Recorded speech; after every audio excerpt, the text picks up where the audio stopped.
My name's Adam Ross. I'm a Melbourne film critic. Glenn and I went to film school together, and so I'm asking him questions now, and he's a bona fide director, so you can assume who paid more attention in class. But I've known Glenn for 10 years.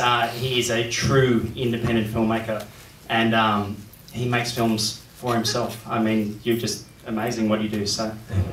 I mean, people talk about independent cinema, but independent cinema in the US stars Matthew McConaughey and Brad Pitt. Like, I mean, this is a true mum and dad's credit card, you know. Gail, Steve, you're in the audience, I know you are. Yeah.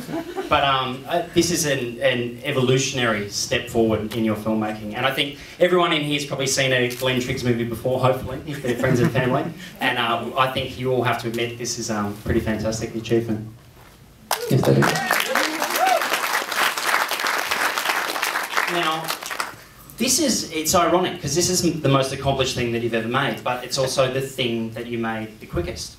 And the found footage genre cops a lot of shit, and people are like, oh, I don't know about that genre, but I think it lends itself to horror fantastically. It's got an immediacy, it builds scares. You've always been interested in making a found footage film. Yes, I have. I saw the... When I saw the Blair Witch Project, that was like this big moment of being like, whoa, you can make a film with nothing? Like, this is crazy. This is working. And so, yeah, so we thought we should make a film that's very quick, very somewhat sort of simple to make. And this film tended to be a lot more complicated than we set out for, but it worked. Shot the whole thing in about 7 days, which is spread over about 3.5 months. And yeah, it turned out good. I hope you guys enjoyed it and everything made sense. We had a few different endings for the film, and that was the ending we went with, and hopefully that worked. So, yeah. Look, I mean, especially with this film, that location seemed like 90% of the film. The minute that you went into the compound, you're like, I don't know, this is kind of dodgy, it's scary. Talk us through it. How did you find that place? Well, Chris found that place, wherever he is. Where's Chris Gibson? Put your hand up. Chris Gibson, producer. He's pointing to someone else. Chris, come down. Get down here, Chris Gibson. Hey, Chris! Come on, Chris.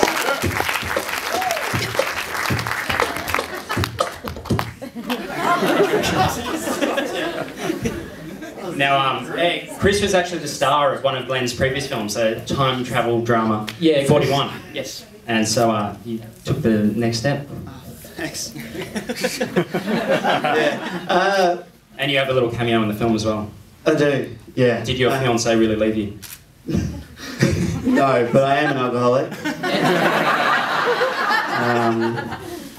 It feels good to admit that. But in all seriousness, I don't really deserve to take any credit for anything.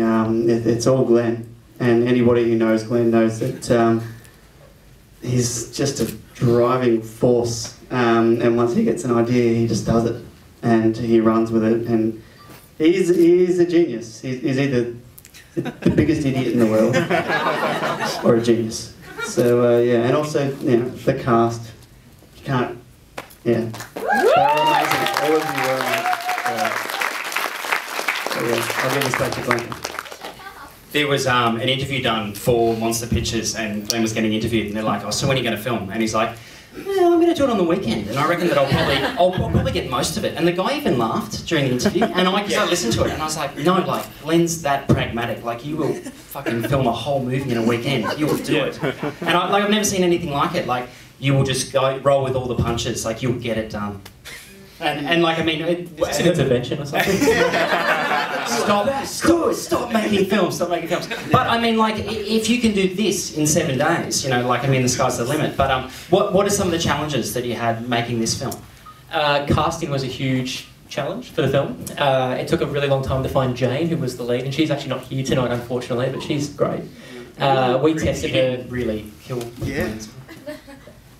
We tested her for many, many days just to make sure she was right. I thought she was right. I don't think you thought she was right to start with. I don't know what I'm talking about. She's not here. But then we tested her, and then she came back in. And when we started filming, she was fantastic. So it worked out great. But casting was really difficult to try to find people. I think the only person that just got the role on the spot was David. And who's here? If David would like to come down and... If everyone wants to get creeped out simultaneously, look over there right now. You don't want to come down, David? You don't have to. You can. Come down, Dave.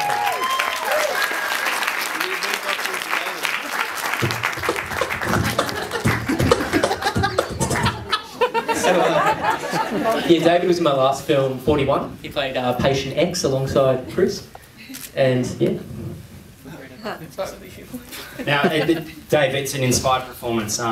What did you do for research? And I think kind of interestingly, like, what is your background with religion? Like, I mean, what did you bring to this? Have you had people that have influenced your life or, you know, that have been inspirational to you in a religious sense as well, that you drew from?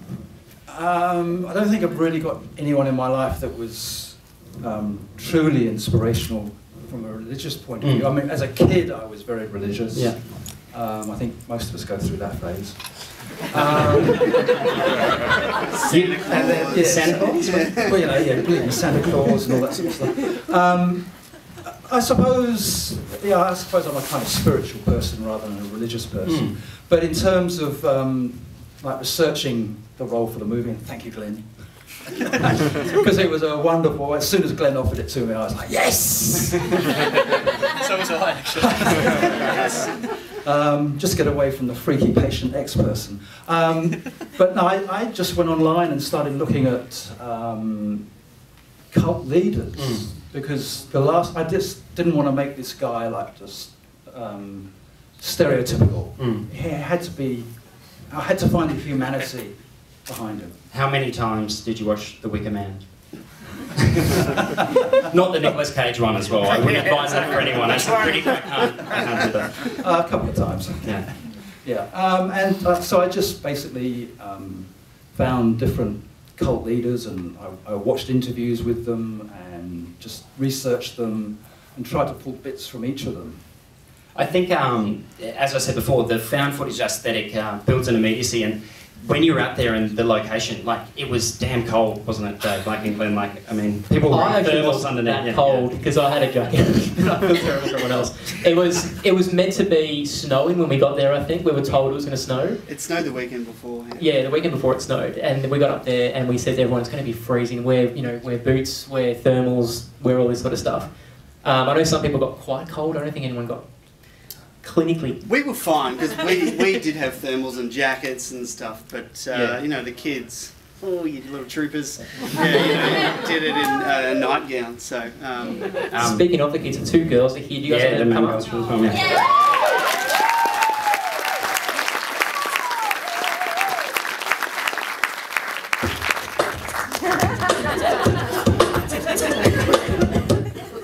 Is it true, Glenn, that the film was meant to be locked off shots and there was no shaky cam in it? It was just the temperatures that affected the filmmaking? I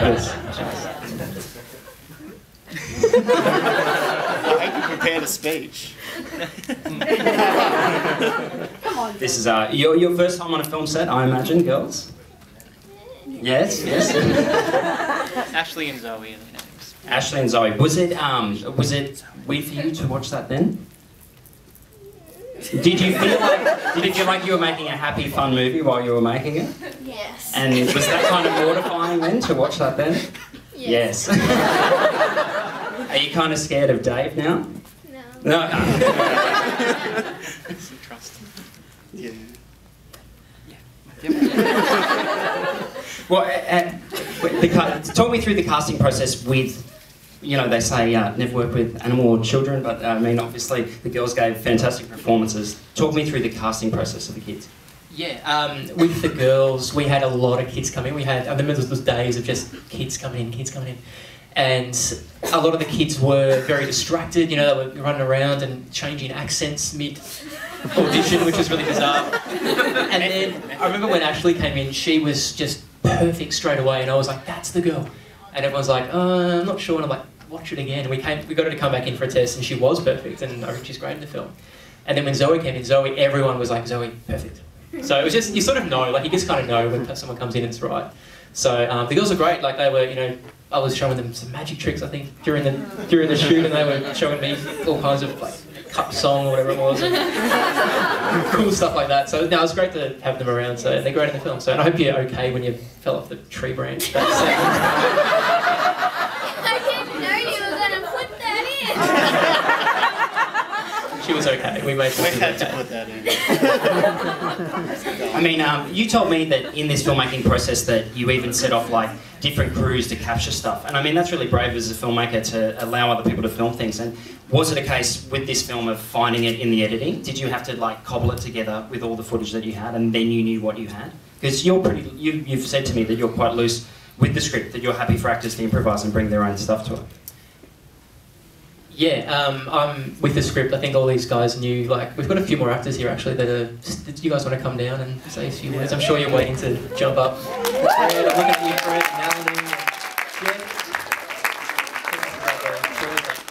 and Melanie, and yeah, so when we shot, I found the stuff that worked the best was when the actors just took the cameras and went off and did their scenes.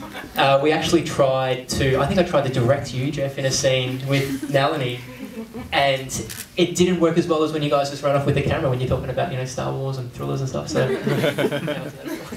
yeah, it was nice to be able to have the freedom to be able to just sort of get the parameters of the scene, know where you were going to start, where you were going to finish, and then just be able to hoof off into the hills and sort of make the connections that you could establish between the characters seemed a lot more kind of genuine or freaky, depending on what we were going for, if we were able to just sort of be just by ourselves in the middle of the forest, kind of scaring each other, I guess. So. The performances and the parts seem very authentic. I mean, did you guys go method? Did you have no phone reception? Was there a ban on iPhones while you guys were there? Like, you guys seem to obviously be right there in nature. And it was too cold to work anyway. Everything was frozen. It wouldn't turn on. But look, I think that too as well with the found footage aesthetic, that people are starting to get a little bit looser with it. There was like an action film that came out recently called End of Watch, which was about cops, and every camera wasn't really attributed for. Like now and then there would be shots that were from Steadicam and this and that. How, you know, strictly did you adhere to the rules of found footage? Like, did every shot have to be accounted for? Like, with, you know, every... Yeah, I wanted to make sure that people saw microphones getting put on people, to make sure that if the cameras drop, you see it sort of drop, so you know it's there for a reason. There's no music in the film, there's some low rumbles and stuff in the background. What do you guys think of the film? Like, you haven't seen it before. This is a lot of the first time viewings are happening tonight, so was it different to what you would think it was going to be like? Or? I didn't know what to expect at all, but it was great, and we didn't know what the ending would be because you filmed so many. Surprise! No, I really enjoyed it. I had no idea what to expect, so congratulations. Oh, no, thank you guys. So, yeah, who else hasn't? Was there a point in time when you realised that we were actually making a film? No. And we hadn't just dragged you out into a cabin in the woods? No, I thought I was being kidnapped. You thought you were being kidnapped the whole time? Yeah, the whole time, yeah. It was just really fun. It was a lot funner than it looked. But all of the actors, you all had such blind faith. It was a very enjoyable process for sure. Yeah. Everybody worked together so well, and we were feeding off each other, and it was a really beautiful weekend. Especially when I fell off the tree. I'm not a big fan of prayer. And when you guys were praying underneath the tree... Make you believe. Thank you. Yeah, when you guys were praying underneath the tree, I hated it. I hated it in the sense that I hated prayer, you know what I mean? So it was real, so I guess that was real in a sense. So you all did an amazing job. And the girls here as well, you say don't work with children. These guys were perfect. They rarely misbehaved, and they did all my dishes. They were really good. You're right, that was a lie. But yeah.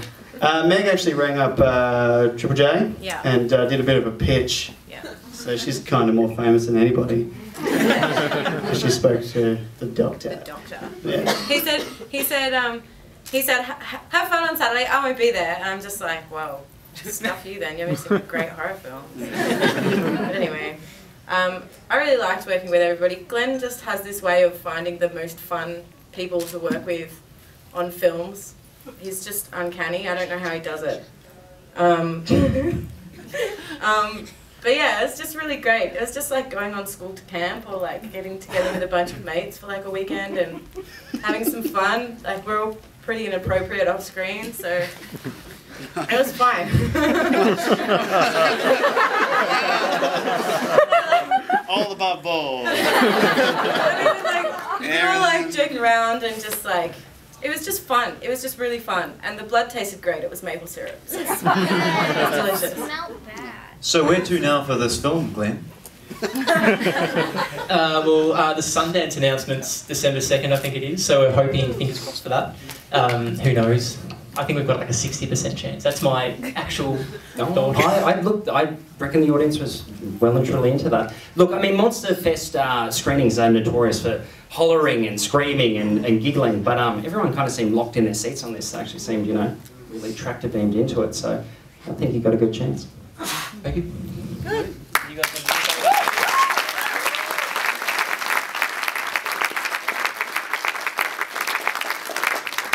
Well, I guess that's it. Sorry that I'm not the most entertaining person here. I was really hoping that Mel Gibson would be in town, and I was hoping that that he might be on the Source, and he would get a monster flyer, and he'd look and he'd go, Apocalypto Q&A, oh, I gotta get there. He's going to rock up, and this is going to be Mel Gibson, but sorry, I'll have to, you know, do instead. So everyone give it up once again for the cast and crew.